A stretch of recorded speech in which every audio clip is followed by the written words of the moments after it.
ಪ್ರಿಯಾಂಕ್. ಮಾನ್ಯ ಅಧ್ಯಕ್ಷರೇ, ಇವತ್ತೇನು ನಮ್ಮ ವಿರೋಧ ಪಕ್ಷದ ಎಲ್ಲ ನಾಯಕರು ಈ KPSC ರಿಫಾರ್ಮ್ಸ್ ಮತ್ತು KPSC ಬಗ್ಗೆ ಪ್ರಸ್ತಾಪ ಮಾಡಿದರೆ ಇದು ಭಾಳ ಗಂಭೀರವಾದಂಥ ವಿಷಯ.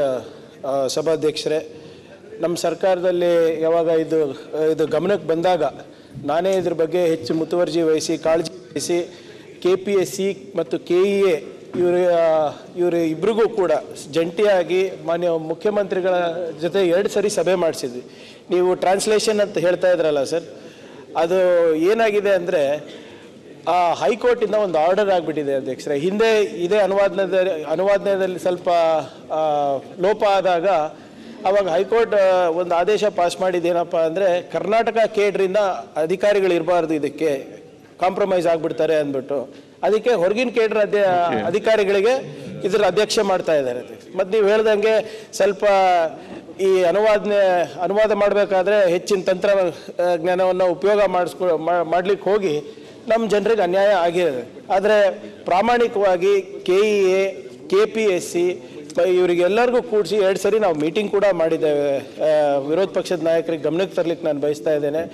ಮತ್ತು ಯತ್ನಾಳ್ ಸಾಹೇಬ್ರು ಹೇಳ್ದಂಗೆ ಇದು ನಮ್ಮೆಲ್ಲರ ಜವಾಬ್ದಾರಿ ಆಗ್ತಾ ಇದೆ ಅಧ್ಯಕ್ಷರೇ. ಅವ್ರ ಕೆಲವು ಸ್ಟೂಡೆಂಟ್ಸ್ದು ನೋವು ಕೇಳಿದ್ರೆ ನಿಜವಾಗ್ಲೂ ಕಣ್ಣಲ್ಲಿ ನೀರು ಬರ್ತದೆ. ಅವ್ರು ಒಂದು ವಾಟ್ಸ್ಆ್ಯಪ್, ನೀವು ಹೇಳಿದ್ರಲ್ಲ ಸರ್ ದಾಸೋಹ ಅಂತ, ಒಂದು ವಾಟ್ಸ್ಆ್ಯಪ್ ಗ್ರೂಪ್ ಮಾಡ್ಕೊಂಡಿದ್ದಾರೆ ಅಧ್ಯಕ್ಷರೇ. ಆ ವಾಟ್ಸ್ಆ್ಯಪ್ ಗ್ರೂಪ್ ಹೆಸರು 3-4 ಅನ್ನ ಹಾಕು ಅಂತ ಸರ್. ಎಲ್ಲಿ ಉಚಿತವಾಗಿ ಊಟ ಸಿಗುತ್ತೆ, ಎಲ್ಲಾದರೂ ದಾಸೋಹ ನಡೆದಿದ್ರೆ ಅಲ್ಲಿ ಮೆಸೇಜ್ ಹಾಕ್ತಾರೆ ಅಧ್ಯಕ್ಷರೇ. ಇಲ್ಲಿ ಯಾರು ಕೇಳ್ತಾ ಇಲ್ಲ, ಇಲ್ಲಿ ಹೋಗಿ ನೀವು ಊಟ ಮಾಡ್ಕೊಂಡು ಬರ್ಬೋದು ಅಂದ್ಬಿಟ್ಟು ಎಲ್ಲ ನಮ್ಮ ಭಾಗದ ಜನ ಇರ್ಬೋದು, ಇಲ್ಲಿನ ಬಡವ್ರ ಜನ ಇರ್ಬೋದು. ಆಮೇಲೆ ಯಾವುದೇ ಸರ್ಕಾರ ಇದ್ರೂ ನಮ್ಮ ಪ್ರಥಮ ಆದ್ಯತೆ ಉದ್ಯೋಗ ಕಲ್ಪಿಸ್ಕೊಡೋದು ಅಧ್ಯಕ್ಷರೇ. ಇದಕ್ಕೆ ಬದ್ಧತೆ ಇದೆ. ಈಗ ಮೊನ್ನೆ ನಮ್ಮ ಡಿಪಾರ್ಟ್ಮೆಂಟ್ ಅಶೋಕ್ ಸಾಹೇಬ್ರೆ ಅದು ಪ್ರಸ್ತಾಪ ಮಾಡ್ತಾರೆ ಅನ್ಕೊಂಡಿದ್ದೆ, ಆಗಿಲ್ಲ. RWS ನಲ್ಲಿ ನಾವು ರೆಕ್ರೂಟ್ ಮಾಡಿದ್ದೀವಿ ಅಧ್ಯಕ್ಷರೇ. ಯಾರೋ 10 ಜನ ಅಕ್ರಮ ಮಾಡಿದ್ದಾರೆ ಅಂದ್ಬಿಟ್ಟು ಅವರೇ ತೀರ್ಮಾನ ತಗೊಂಡಿದ್ದಾರೆ. ಅವರೇ ಸಬ್ ಕಮಿಟಿ ಮಾಡಿದ್ರು ಸರ್. ಅವರೇ OMR ಶೀಟ್ ಒಂದು KPSC ನಲ್ಲಿ ಇರ್ತದೆ. ಆ ಸ್ಟೂಡೆಂಟ್ಸ್ OMR ಶೀಟ್ ತಂದ್ರು, ಹೇಗೆ ತಂದ್ರು, ಯಾಕೆ ತರಿಸಿದ್ರು, that is completely out of their legal permit sir.